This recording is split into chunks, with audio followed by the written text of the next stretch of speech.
This book, A Thousand Splendid Suns by Khalid Hosseini, it just made me cry. It just made me cry. Hi guys, this is Preeti और इस video में बस इस book के बारे में बात करना चाहती हूँ आपसे। मेरे फ्रेंड्स या फिर जितने भी रिव्यूअर्स हैं जो कि यूट्यूब पे बुक रिव्यू डालते रहते हैं, उन लोगों ने हमेशा ही इस पर्टिकुलर बुक के बारे में बात करी है।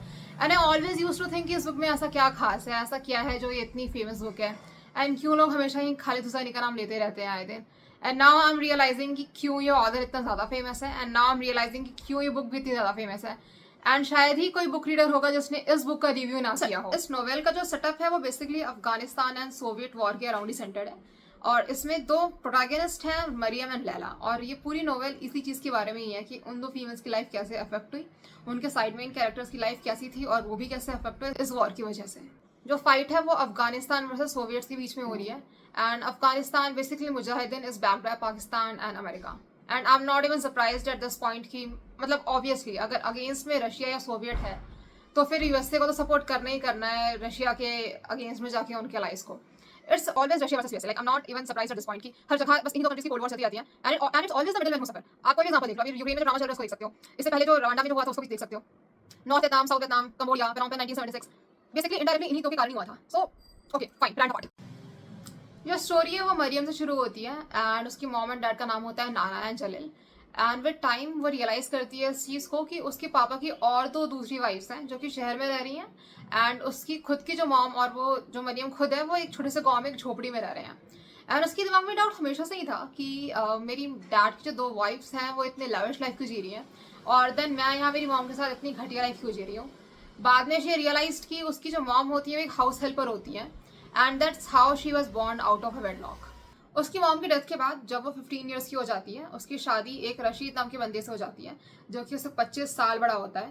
And in the same town एक लैला नाम की लड़की भी होती है जो कि उससे 18 साल छोटी होती है मरियम से। एंड इन दोनों लड़कियों की लाइफ पैरेलली चल रही होती है in the same town. Laila के बहुत सारे फ्रेंड्स होते हैं नेबरहुड में, उन्हीं में से एक होता है तारिक, जो कि एक बहुत ही ज्यादा मेन कैरेक्टर है इस बुक का, because they letter got married and she and he both fail in love जब वो टीनेजर होते हैं तभी। हर कोई अपनी नॉर्मल लाइफ जी ही रहा होता है कि इसी बीच वॉर वायलेंस काफी ज्यादा सीरियस हो जाता है, या इतना ज्यादा कि उनके टाउन तक आ जाता है। इसी बीच क्या होता है कि काफी सारे लोग या तो मारे जाते हैं, काफी सारे लोग अफगानिस्तान का एरिया छोड़ देते हैं, पाकिस्तान भागने का ट्राई करते हैं या फिर इधर उधर के देशों में भागने का ट्राई करते हैं।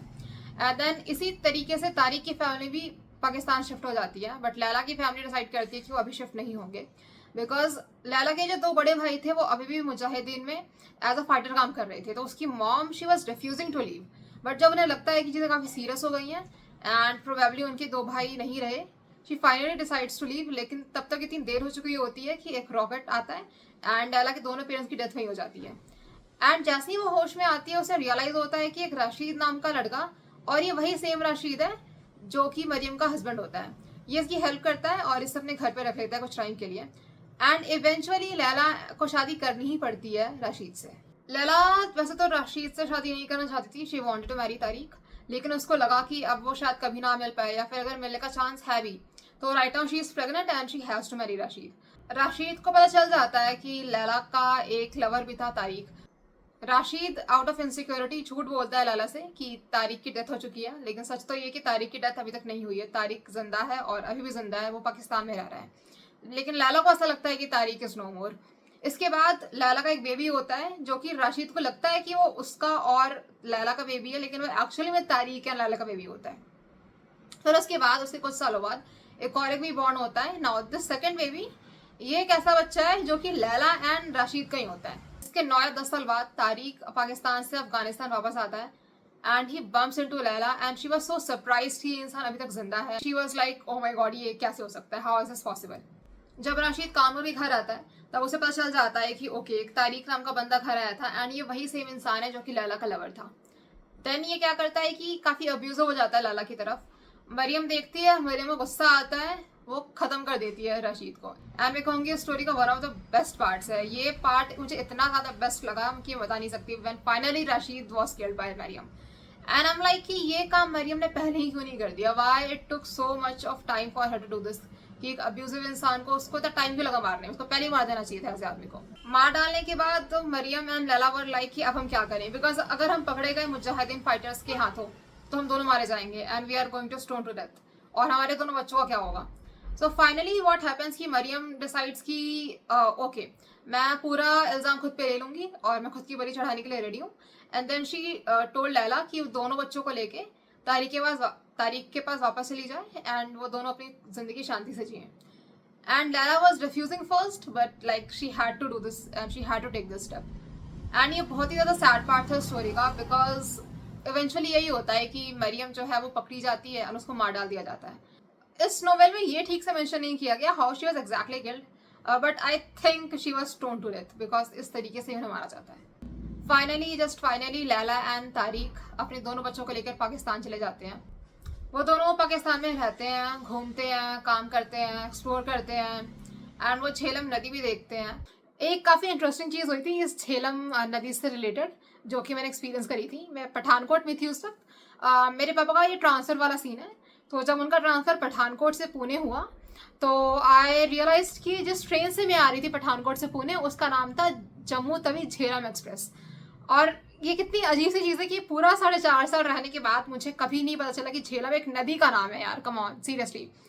जब मैं उस ट्रेन में बैठी तो मुझे पता चला कि झेलम ओके एक नदी का नाम है एंड ये वही सेम झेलम नदी है जो जब मैंने फ्यूचर में पढ़ा ये book a thousand splendid suns, तो ये उसी सेम झेलम नदी की बात हो रही थी जो कि जम्मू कश्मीर से निकलती है। मुझे रियलाइज़ हुआ कि ये नदी वरनाग से शुरू होती है और ये पूरा पंजाब पाकिस्तान को छूते हुए वहां तक जाती है एंड देन ये चेनाब से और ये इंडस रिवर से जाके मर्ज जाती है, जो कि एक बहुत ही इंटरेस्टिंग स्टोरी लगी मुझे। मैंने काफ़ी सारे लोगों का जो लाइवलीहुड है वो इसी एक नदी के पानी पर बेस्ड होता है।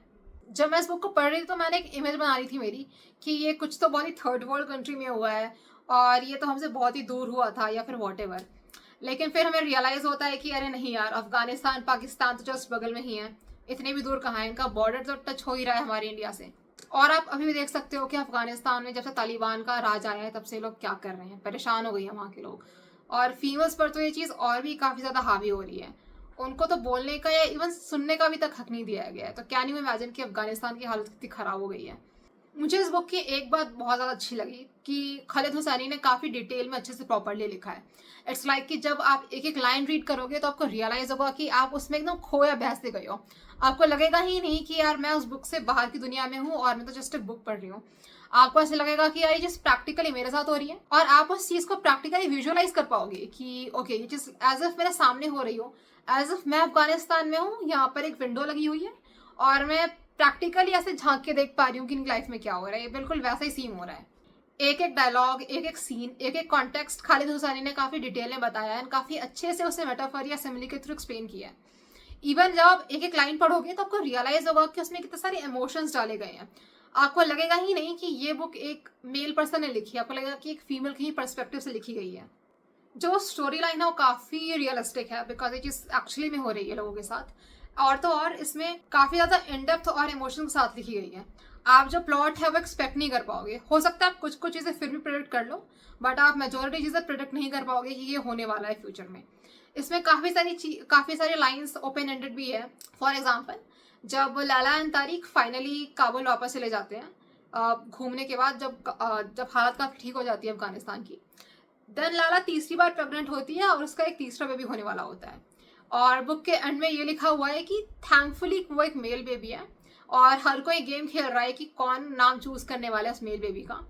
एंड उस पर यह भी लिखा हुआ है कि अच्छा हुआ कि ये एक मेल बेबी है, क्योंकि अगर ये एक फीमेल बेबी होती तो लैला को पता है कि उसका क्या नाम रखना है। एंड इसके बाद जो बुक है वो खत्म हो जाती है एंड वी ऑल नो कि यहाँ पे मरियम की बात हो रही है। ये एक काफ़ी ज़्यादा ऑब्वियस या फिर नॉट सो ऑब्वियस गेस था, लेकिन इसका जो एंड है वो काफ़ी अच्छे तरीके से किया है। नॉट जस्ट कि एक बहुत ही हैप्पी एंडिंग थी, इसके साथ साथ बहुत ही अच्छे से उस इमोशन डिस्क्राइब भी किया गया है कि किस तरीके से फाइनली इतना सब कुछ हो जाने के बाद भी life finally came back to normal.